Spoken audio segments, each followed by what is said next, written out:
Proyek UAS Fisika Dasar berbasis STEM dengan bantuan AI, analisis sifat fisika air berdasarkan struktur atom dan dampaknya pada proses biologis, dengan dosen fisika dasar Dr. IR Vina Serafina MM, NIDN 0002106503, disusun oleh Faiza Mirakanarina dengan NIM 13086251102.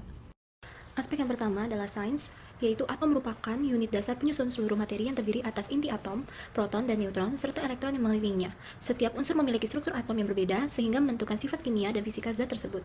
Air merupakan senyawa kimia yang tersusun atas 2 atom hidrogen dan 1 atom oksigen atau H2O.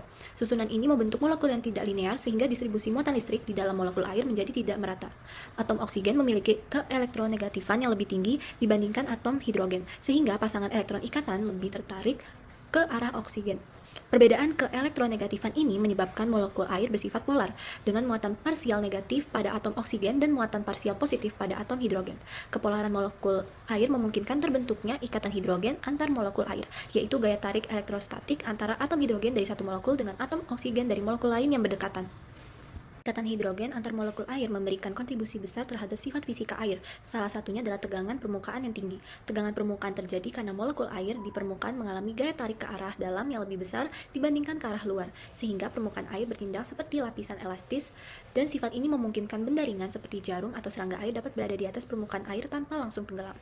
Lalu, dalam proses biologis, sifat fisika air yang berasal dari struktur atom dan ikatan hidrogen memiliki peranan penting.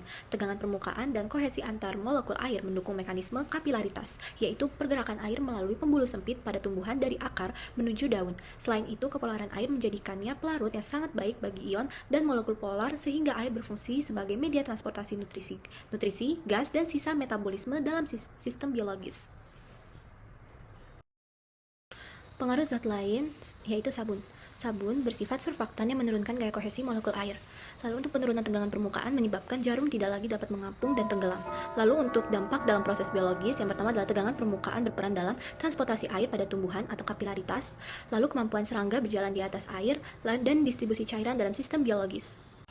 Lalu, untuk aspek selanjutnya itu teknologi. Yang pertama adalah teknologi pemurnian air dan desalinasi, yaitu sifat kepolaran air dimanfaatkan dalam teknologi pemurnian air seperti reverse osmosis atau RO dan distilasi. Kepolaran air memungkinkan pemisahan ion dan molekul terlarut melalui membran semi-permeable. Dalam desalinasi, tekanan tinggi memaksa molekul air melewati membran, sementara ion garam tertahan. Teknologi ini sangat penting untuk menyediakan air bersih bagi kebutuhan manusia dan kesehatan biologis. Lalu yang kedua adalah teknologi membran biologis dan sintesis. Ikatan hidrogen dan ukuran molekul air yang kecil menjadi dasar pengembangan membran selektif dalam teknologi medis dan industri. Membran ini meniru mekanisme transport air dalam sel hidup, seperti aquaporin. Saat ini, aquaporin digunakan dalam pengembangan membran biomimetik untuk filtrasi air yang lebih efisien dan hemat energi.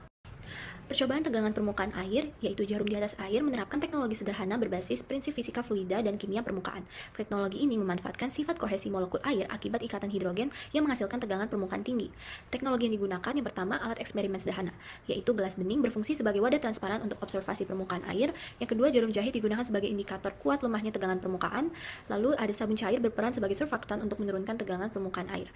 Kedua, teknologi observasi digital. Kamera smartphone digunakan untuk menekan proses jarum mengapung dan tenggelam, lalu stopwatch atau timer digital untuk mengukur waktu jarum bertahan di permukaan air, dan aplikasi catatan atau spreadsheet untuk mencatat dan mengolah data hasil percobaan. Yang ketiga, teknologi analisis berbasis AI. AI digunakan untuk membantu analisis data pengamatan, menjelaskan hubungan struktur molekul air dan tegangan permukaan, membantu visualisasi konsep ikatan hidrogen dan surfaktan.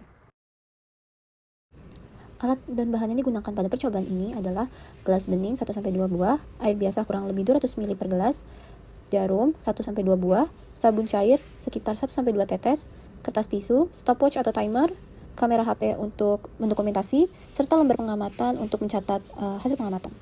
Pertama adalah letakkan gelas di permukaan datar, isi hingga 3/4 penuh, dan catat suhu ruangan. Lalu bersihkan jarum, pegang dengan pinset atau lipat dengan tisu, letakkan jarum perlahan sejajar di atas permukaan air. Mulai stopwatch saat jarum ditempatkan. Setelah melakukan 3 kali pengulangan, sekitar hampir 10 menit jarum tetap mengapung. Yang selanjutnya, tambahkan 1-2 tetes sabun ke permukaan air di gelas dan jangan aduk berlebihan. Ulangi penempatan jarum seperti sebelumnya dan catat hasilnya. Hasil yang didapatkan adalah jarum tenggelam tidak sampai sedetik. Secara singkat, jarum dapat mengapung di atas air karena air memiliki tegangan permukaan tinggi yang berasal dari ikatan hidrogen antar molekul air. Tegangan permukaan ini membuat permukaan air mampu menopang benda ringan seperti jarum. Ketika sabun ditambahkan, sabun merusak ikatan hidrogen tersebut sehingga tegangan permukaan air menurun dan akibatnya jarum tidak lagi tertahan dan langsung tenggelam. Lalu kita ke aspek yang ketiga adalah mathematics. Soal pertama, dalam suatu percobaan mengenai tegangan permukaan air dilakukan pengukuran waktu sebuah jarum dapat bertahan di permukaan air. Percobaan dilakukan sebanyak 3 kali dengan hasil sebagai berikut, yaitu percobaan pertama dengan waktu 35 detik, percobaan kedua 40 detik, dan percobaan ketiga adalah 45 detik. Lalu untuk pertanyaannya adalah hitung rata-rata waktu jarum bertahan di permukaan air berdasarkan data percobaan tersebut. Lalu untuk pembahasannya adalah rata-rata dihitung dengan menjumlahkan seluruh data dan kemudian dibagi jumlah percobaan, yang dimana rata-ratanya kita jumlahkan semua yaitu 120 dan dibagi total percobaannya ada 3 dengan rata-rata yang dihasilkan adalah 40 detik. Lalu untuk soal yang kedua, pada percobaan lanjutan tentang tegangan permukaan air dilakukan perbandingan waktu jarum bertahan di permukaan air sebelum dan sesudah penambahan sabun dengan hasil sebagai berikut. Tanpa penambahan sabun, jarum bertahan selama 40 detik, dan setelah ditambahkan sabun, jarum hanya bertahan selama 5 detik. Berapakah persentase penurunan waktu jarum bertahan di permukaan air akibat penambahan sabun? Lalu untuk pembahasannya, kita hitung terlebih dahulu penurunan waktu, yaitu 40 dikurang 5 sama dengan 35 detik. Lalu untuk persentasenya adalah 35 per 40 dikali 100%. Dihasilkan adalah 87,5%. Penambahan sabun menyebabkan penurunan waktu jarum bertahan di permukaan air sebesar 87,5%. Lalu kesimpulan dari percobaan ini adalah, berdasarkan percobaan jarum di atas air, terbukti bahwa struktur atom air yang bersifat polar memungkinkan terbentuknya ikatan hidrogen antar molekul air sehingga menghasilkan tegangan permukaan yang tinggi. Tegangan permukaan ini menyebabkan permukaan air mampu menopang jarum agar tetap berada di atas air, meskipun massa jenis jarum lebih besar. Ketika sabun ditambahkan ke dalam air, ikatan hidrogen antar molekul air terganggu sehingga tegangan permukaan menurun dan jarum tidak lagi dapat bertahan di permukaan air. Melalui pendekatan STEM, hasil percobaan ini menunjukkan keterkaitan antara konsep sains, teknologi, rekayasa, dan matematika. Konsep sains menjelaskan hubungan antara struktur atom air dan sifat fisikanya. Teknologi dan rekayasa mendukung proses percobaan serta pengamatan, sedangkan matematika digunakan untuk menganalisis data hasil pengamatan. Selain itu, sifat tegangan permukaan air yang diamati dalam percobaan ini juga berperan penting dalam proses biologis, seperti transportasi air pada tumbuhan dan kemampuan organisme tertentu berinteraksi dengan permukaan air, sehingga memperlihatkan penerapan konsep fisika air dalam kehidupan sehari-hari. Sekian pemaparan materi dari saya. Terima kasih telah mendengarkan. Wassalamualaikum warahmatullahi wabarakatuh.